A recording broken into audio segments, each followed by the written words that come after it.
After 7 years of running a single campaign, my players unalived the god of all existence and clicked a hard reset on my entire world. And so now I am rebuilding everything from the ground up, starting with all the races of D&D, rebuilding them from scratch, as well as creating some of my own, and I'm calling these all kin. Hello, my name is Gabriel Galway, this is the Ugly Goblin, and I apologize for this echoey audio in this video if there is any. We're currently moving house, my fiance and I, so do bear with me. All of this will be changing. I will be creating a whole new studio in the future. And if the concept of playing an animated doll, a toy, or any other crafted construct, if that interests you, then stick around as we dive into Marionettes, a brand new kin of Godstar. So just two things before we start. Number one, the concept of the marionette is actually something I came up with a friend, Mermianar. You can find them both on BlueSky and on Tumblr. They're an amazing artist. But we worked on the marionette for a small little campaign. I worked on this kind of groundhog, time travel-y, Fey-like campaign, and so we worked on the marionette there. If you want to see that adventure and run it yourselves, you can check out that video right up here. But also a lot of their artwork and the artwork of my fiance Rosary Blue on Instagram can be found throughout this video. So I just wanted to give them both a shout out. The links to their socials are down in the description, so do give them a follow, like their stuff, because they are incredible artists. And then secondly, as we discuss marionettes and their connection to the Fey and other kind of trickster arcane scholars and such, you may get like inspiration for all these beautiful scenes, beautiful Fey-like imagery or workshops and other things like that. Concepts that you might want to bring into your game as you bring the marionette into it as well. And Chapekku is the king of resources like these when it comes to TTRPG. I genuinely adore Chapekku and use so many of their assets in almost every single game that I run now. Like sometimes I'll just go over to the website, scroll through their stuff just for some inspiration, and then I'll find a map and kind of build a whole adventure just around that map alone because they're so cool. And now Chapekku has a brand new deal in their complete fantasy bundle, and that gives you access to all of their maps, scenes, and tokens, and you get all 3 of these packages for the price of 2. And this includes over 6,000 high-res maps that come in 20 variations, with a bunch of them being animated, which is super cool. And on top of that, you get 2,000 fantasy scenes, all with variations of their own, and yes, they are animated too. And I love using their scenes in moments of roleplay and exploration to really enhance the moment and just inspire your players. And then finally, on top of all of that, there are 300 hand-drawn tokens for NPCs and heroes, which are fully customizable, and they will continue to add to all of these collections every single week. And everything by Chapekku is completely VTT ready. You just drag, drop, and play. And so if you're interested, use my link in the description so they know who sent you. And actually throughout this video, I'm going to be showcasing some of their maps just so you can get a sense of what's available to you in these packages. But genuinely, thank you so much to Chapekku for sponsoring this video. It's so nice to get a sponsor who I truly believe in. Marionettes, as they are more commonly referred to on the material plane, are Fey beings who have been carefully molded after years and years of grooming by the Feylord Anatole in his court of strings. In this Fey society, it's seen as one of the greatest honors ever to be given the title of spouse, and this basically reflects your unparalleled devotion to the Feylord Anatole, who runs the court of strings. And when one earns their strings, they basically give up all autonomy they've ever had, essentially relinquishing the burdens of ever having to make a decision for themselves ever again. However, after the fall of their great Feylord, all these marionettes had nowhere to go, nothing to do. They had to start to build lives of their own, construct new futures without their lord. But obviously, there were some marionettes who continued to serve their Feylord long after his death. Many years later, loads of scholars of Godstar would hunt down these beings, tear them apart, and study them so they could figure out how to reconstruct them and build obedient little creatures of their own. This new subspecies of marionette would eventually be called a Golem, transforming the term marionette into anything that encompasses a crafted servant. And that honorary title of spouse was tragically lost eventually to time, as more people would refer to this type of marionette as a puppet more than anything else. Marionettes, in particular spouses or puppets, are such a lore-rich kin and have so many beautiful connections to the Feywild and such a rich history. I love them so much. But at the same time, they also possess this narrative flexibility in the subspecies of Golem. But don't let their title deceive you. These aren't the hulking, slow-moving colossi from the monster manual. These are very, very different. These are actually just any artificially crafted marionette. They could look like anything you want, that are designed specifically to serve one type of purpose, which of course gives you loads of flexibility when designing them while still giving them a very defined identity. And that is something I try to achieve with all of my kin, with the Wishborn, with the Omens, and many, many more coming soon. So if you want to see more kin like this, do subscribe. Players, share with your DMs, share with your players. If you do enjoy this, it just helps with the algorithm and tells everyone, hey, we like this video. And if you want to know more about my world of Gostar, click this video up here and it'll teach you a little bit more about what's going on in the world, what all the different realms are like. So yeah, check it out if you're interested. So we have puppets, stringed up dolls who really embrace that creepy, Feywild, dark fantasy vibe that I know a bunch of you absolutely adore. And certain characters who come to mind when I think of this are, well, obviously like Pinocchio is like a big one, but then also you could think of other characters like 2B from Nier Automata, or what some people have said in the comments of my previous kind of poll that I put out for this video. Someone said Ranni the Witch, and I think that is so cool. Ranni the Witch from Elden Ring is an amazing character. Super creepy, super beautiful. So if you want to play Ranni the Witch in D&D, this is the kin for you. And my example of 2B obviously is pushing it a little bit, but narratively, I think they kind of share a similar vibe, being puppets of their own. And of course, we also have the beautiful character Hibiscus, who was designed and is an OC of Mermianar, who was essentially the very first marionette to ever exist in a D&D game within the world of Gostar. A child who was enticed into the court of strings with its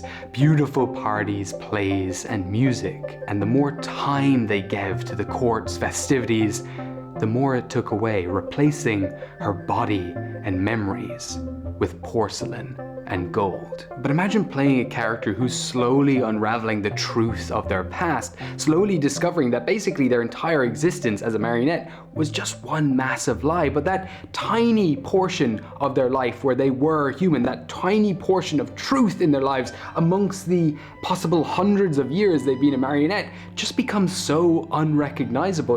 It's super tragic. Like, would you want to go back to that life as being just a girl in a village, or would you prefer to just stay as a marionette because it's just too much work to go back to that normality? You're just used to this new life now. It was so much fun to explore that within the game that we played. I love these philosophical conundrums and running them in D&D, like where you blur the lines between right and wrong until everything becomes so gray, and eventually there's no like right or wrong answer here. It's just the decision that you make and the consequences that come with it. But stepping away from the dark and whimsy of the Fae, let's take a look at the equally thought-provoking golems. These are artificial beings built for a very specific purpose. And of course, you could just play as one big hulking mass of stone and all would be well in the world. You just become a barbarian and then bonk when needed. But if you want more, what about like taking it just one step further and being a hulking massive robot? Like, one of my goals when creating the golem was to have them be an alternative replacement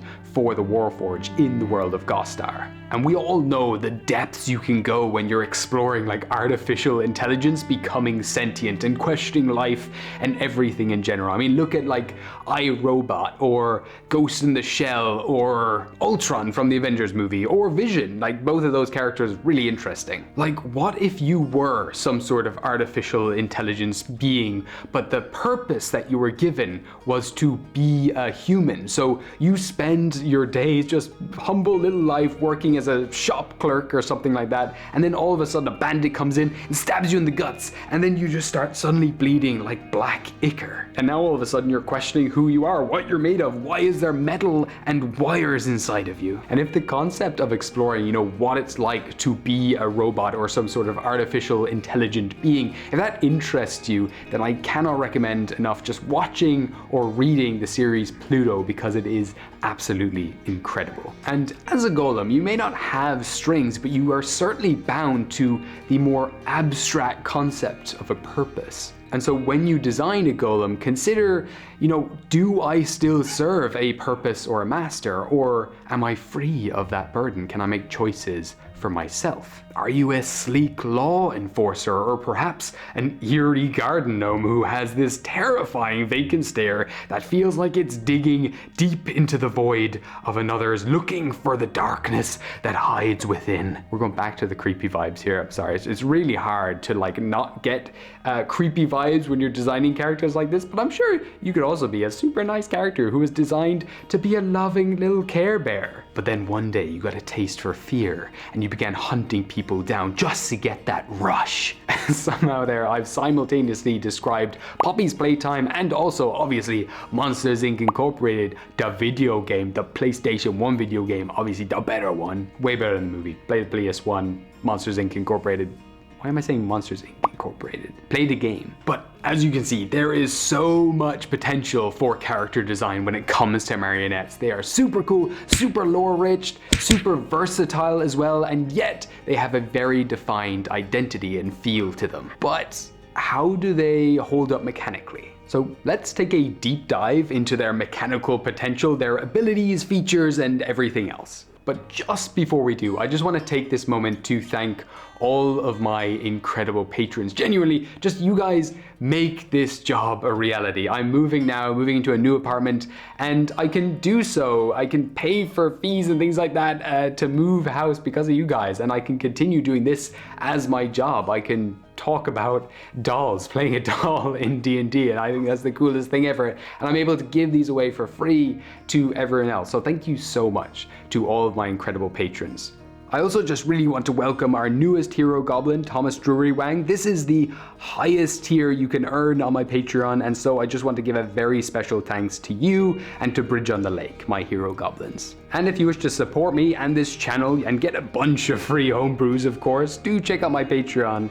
This month I've released mechanics inspired by Solo Leveling's Shadow Monarch and the Shadow of Mordor's Nemesis system. So thank you all, my incredible patrons. You just allow me to have this dream job, and it's honestly incredible. I am so humbled, and I will never forget how much you all mean to me and how you allow me to do what I do. But going back to the abilities of marionettes, they actually have quite a few, and some of them are a little more powerful than my usual kin, with the one caveat that I will reveal later on. But I love adding a big weakness to all my kin for specific mechanical reasons that I will reveal one day, I promise. I'm actually developing kin amalgamation rules, so don't tell anyone, but that's the reason. So starting off though, all marionettes gain the living doll feature, which basically makes them immune to disease and poison, as well as them preventing them dying from old age, and they also don't need to eat or drink or breathe.